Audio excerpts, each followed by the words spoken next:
minasan, ohayo gozaimasu, konnichiwa, konbanwa, dimanapun teman-teman berada. Masih bersama saya Dwi Happy Prasetyo.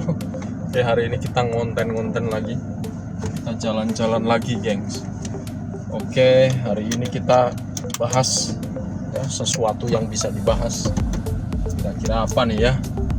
Oke, kebetulan minasan, hari ini saya habis menghadiri ya, acara pelepasan wisuda ya dari SMK Ma'arif N Undoro nih, Pekalongan. Jadi kalau untuk saat ini kan banyak ya kondisi-kondisi di mana ada banyak juga yang ngonten katanya, oh ke Jepang itu nggak perlu LPK, bisa kok proses langsung. Betul ya, saya sendiri sebagai lembaga sending mengatakan itu betul. Kamu nggak masuk ke LPK pun kamu bisa ke Jepang ya. Program apa ya? Yang jelas program kerja atau specific skill worker, karena statusnya adalah sebagai PMI atau pekerja migran Indonesia mandiri, statusnya bisa. Tapi kalau teman-teman mau ke Jepang dengan status magang, nggak bisa ya, nggak bisa, karena programnya untuk ke Jepang untuk magang itu hanya ada 2 program, IM Japan ya, itu melalui program pemerintah. Kemudian satunya lagi adalah lembaga sending swasta ya, atau kita sebutnya SO Sending Organization, yaitu bisa lembaga berbadan hukum lah ya, apapun gitu. Jadi tetap teman-teman harus mengikuti atau melalui alur program gitu.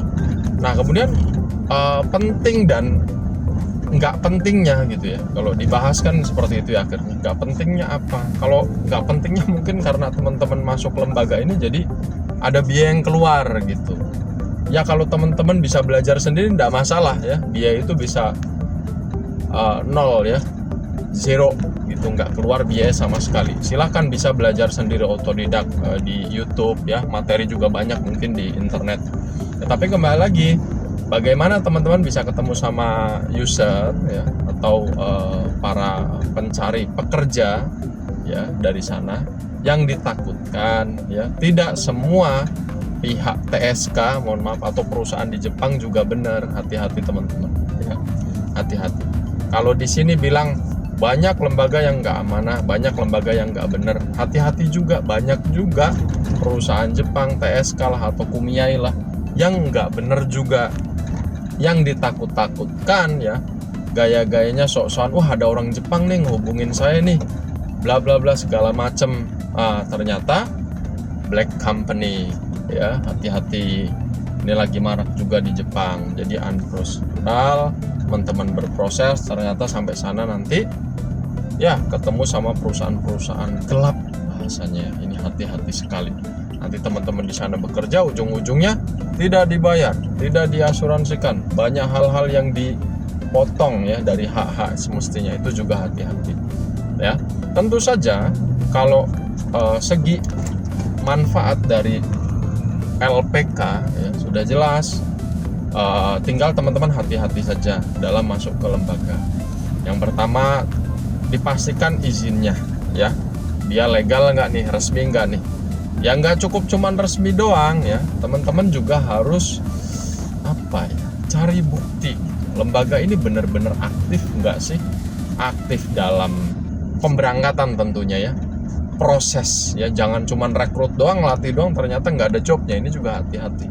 Dan tentu saja paling mudah yaitu teman-teman di masalah biaya ya, pastikan teman-teman mendapatkan informasi secara detail berapa biaya yang harus dikeluarkan.